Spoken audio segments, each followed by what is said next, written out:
davantage. Je mesure donc pleinement la dimension stratégique, régalienne et hautement sensible de ce département ministériel, dont Feu Djibo Leyti Ka, paix à son âme, disait à juste titre qu'il constituait la colonne vertébrale de l'État.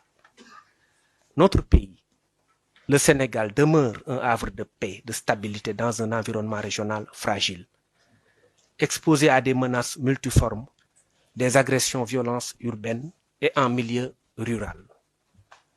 Notre priorité sera d'assurer le bon ordre, la tranquillité et la sauvegarde des personnes et de leurs biens. Nous devons davantage remettre en selle l'ordre, le civisme entre autres, la sûreté, la salubrité et la tranquillité publique. Je le dis avec toute la gravité qui s'y est. Ces objectifs seront au cœur de notre action. La discipline, l'amour du bien commun, l'amour de la patrie sont des vertus qu'il nous faut ressusciter. Forces de défense et de sécurité, à notre administration territoriale et à tous nos collaborateurs et partenaires. Je leur renouvelle toute mon affection et les rassure qu'ils trouveront en nous un collaborateur sincère et prêt avec eux à atteindre les objectifs qui nous sont assignés, le tout sous la haute direction du président de la République et de son Premier ministre. Il nous faut une doctrine du service public et non de la puissance publique, c'est-à-dire un service public au bénéfice de tous les Sénégalais. Nous devons donc créer un climat propice à la réussite de nos actions.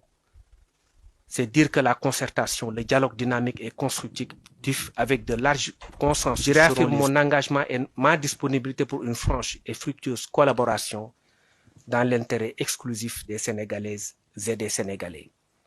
Vous trouverez en nous une écoute attentive et aucun effort ne sera de trop afin de vous garantir des moyens et un environnement de travail propice à la production de résultats pour le bien-être de nos concitoyens et de ceux qui vivent parmi nous.